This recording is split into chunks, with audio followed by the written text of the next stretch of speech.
সম্প্রতি কুষ্টিয়া এক দরবার শরীফের পীরকে ধর্ম অবমাননার অভিযোগ এনে পিটিয়ে হত্যা করা হয়েছে। ভাঙচুর ও অগ্নিসংযোগের ঘটনাও ঘটেছে। এ ধরনের ঘটনাগুলোকে দেশের নানা প্রান্তে আমরা প্রায় ঘটতে দেখি। আপনার দৃষ্টিতে এসব ঘটনার মূল কারণ কি এবং একজন ধর্মীয় ব্যক্তিত্ব হিসাবে এসব সহিংসতা প্রতিরোধে সরকার কি ধরনের উদ্যোগ নেওয়া উচিত বলে আপনি মনে করেন? যারা এ ধরনের ঘটনা ঘটায় তাদের সম্পর্কে আপনার মূল্যায়ন জানতে চাই। খুবই গুরুত্বপূর্ণ একটি প্রশ্ন।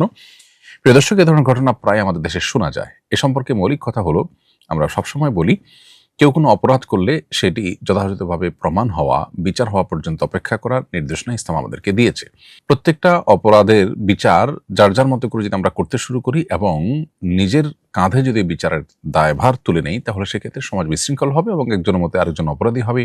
তার অপরাধটা প্রমাণিত হওয়ার বিষয় থাকতে পারে, তার কোনো ওজোরের বিষয় থাকতে পারে, আরো অনেক ইস্যু সেখানে থাকতে পারে। অতএব শরিয়া এভাবে কারোর বিচারের দায়ভার নিজের কাঁধে তুলে নেওয়ার নির্দেশনা আমাদেরকে দেয় না। এ ব্যাপারে আমাদের সর্বোচ্চ সতর্ক থাকতে হবে। এই কথা আমরা সবসময় বলে আসছি এবং এক্ষেত্রে আমরা একই কথা বলবো। তবে এখানে মৌলিক একটা বিষয় আমাদেরকে মাথায় রাখতে হবে, সেটি হলো এ জাতীয় বিচার বহির্ভূত যে সমস্ত অনাকাঙ্ক্ষিত ঘটনাগুলো ঘটে থাকে, সেগুলো সাধারণত ঘটে তখনই যখন সমাজের বিচার ব্যবস্থা এবং আইন এবং শাসনের প্রতি মানুষের আস্থার ঘাটতি দেখা যায়।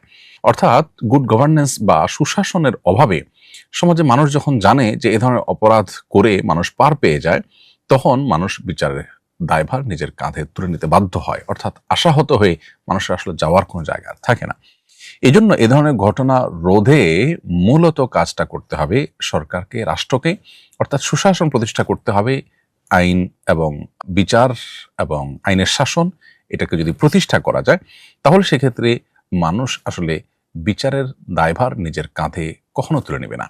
এবং এ ধরনের ঘটনা বন্ধ করার বা কমিয়ে আনার একমাত্র উপায় হলো সুশাসন প্রতিষ্ঠা করা। সেটা যদি না হয়, তাহলে আপনি যতই বলেন না কেন, একজন মানুষ আঘাতপ্রাপ্ত হয়েছেন, তিনি পাল্টা আঘাত করবেন, তিনি সংক্ষুব্ধ হয়েছেন, সংক্ষুব্ধ হয়ে তিনি রিয়্যাক্ট করবেন। কারণ হলো তিনি জানেন যে এটাতে আসলে আইন এবং প্রচলিত বিচার ব্যবস্থায় তেমন কিছু হবে না। এই যে একটা অনাস্থা, এটা দূর করা যদি না যায়, তাহলে সেক্ষেত্রে সমাজ থেকে এগুলো আসলে দূর করা সম্ভব নয়। যে ব্যক্তি সম্পর্কে এটি বলা হচ্ছে, তার সম্পর্কে যতটুকু জানা গেছে সেটা হলো যে তিনি বেশ গুরুতর বেশ কিছু কথা বলেছেন। কোরআন সম্পর্কে তার জঘন্য কথাবার্তা আছে এবং ইসলাম সম্পর্কে যে সমস্ত অবমাননাকর কথা তিনি বলেছেন, একজন মুসলিম সংক্ষুব্ধ হওয়াটাই স্বাভাবিক। এই যে মুসলমানরা সংক্ষুব্ধ হচ্ছে, এই পর্যন্ত কেন যেতে হচ্ছে?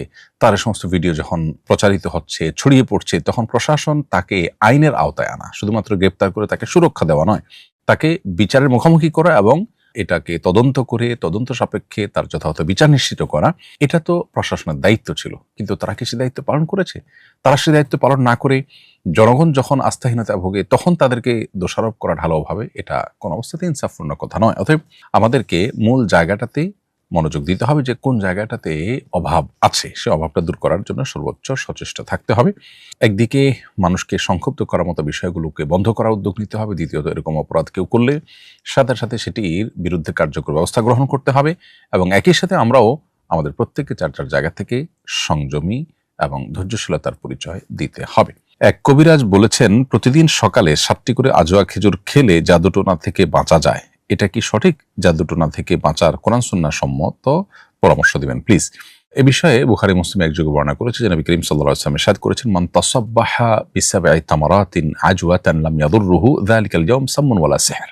যার অর্থ হলো, নবীজি সাল্লাল্লাহু আলাইহি ওয়াসাল্লাম বলেছেন, কেউ যদি সকালবেলা 7টি আজওয়া খেজুর খান, এই আমল যদি কেউ করেন, তাহলে সেক্ষেত্রে সেই দিনে তার কোনো বিষ কিংবা কোনো জাদু কোনো ক্ষতি করতে পারবে না। এজন্য ব্ল্যাক ম্যাজিক বা জাদু থেকে বাঁচার জন্য নিয়মিত সকালবেলা 7টি খেজুর খাওয়ার, বিশেষ করে আজওয়া খেজুর খাওয়ার অভ্যাস করা উচিত। কোনো কোনো বর্ণায় অবশ্য আলিয়া নামক আরেক খেজুরের কথা বলা হয়েছে। এই জন্য অনেক উলামা ইকরাম বলেছেন সাধারণভাবে যে কোনো খেজুরের জন্য এটি প্রযোজ্য, আর অনেকে বলেছেন না, এটি আজওয়া অথবা আলিয়ার ক্ষেত্রে প্রযোজ্য। যাই হোক, এটি একটি আমল যেটি আমাদের ব্ল্যাক ম্যাজিক থেকে বাঁচার জন্য আমরা করব। এর বাইরে সকাল সন্ধ্যার যে দোয়াগুলো আছে সেগুলো এবং আইয়ামে 20 বা চাঁদের 13, 14, 15 এই 3 দিনের রোজাও মানুষকে ব্ল্যাক ম্যাজিক এবং বদনজর ইত্যাদি থেকে বেঁচে থাকতে সাহায্য করে আল্লাহ তাআলার অনুগ্রহে।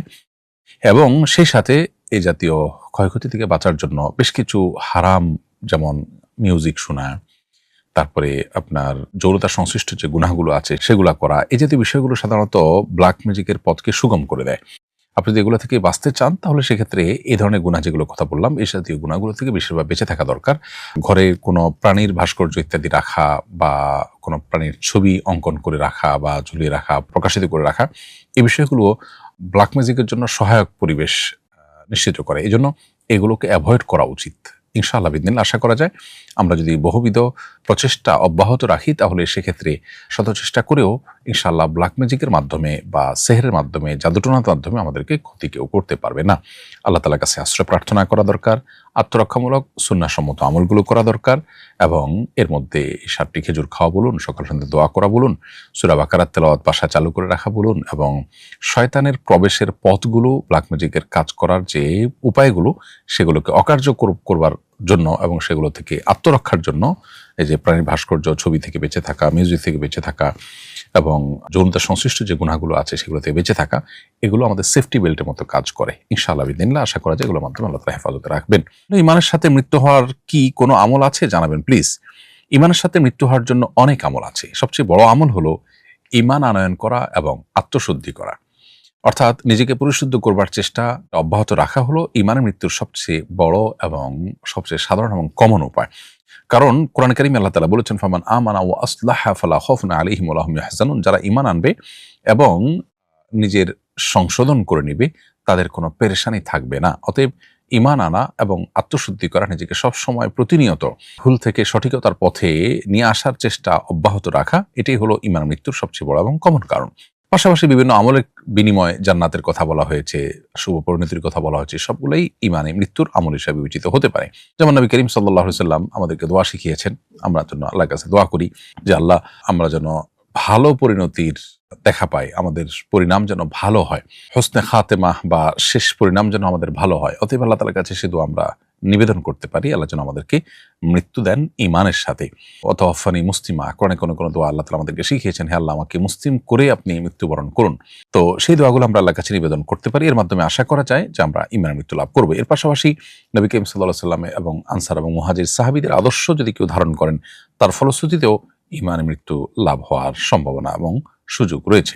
আল্লাহ তাআলা বলেছেন, ওয়াস-সাবিকুনাল আউয়ালুনা মিনাল মুহাজিরিন ওয়াল আনসার ওয়াল্লাযীনা ইত্তাবাউহুম বিইহসানিন রাদিয়াল্লাহু আনহুম ওয়া রাদু আনহু ওয়া আ'আদ্দা লাহুম জান্নাতিন তাজরি তাহতাহাল আনহারু খালিদিনা ফিহা যালিকাল ফাওজুল আযীম।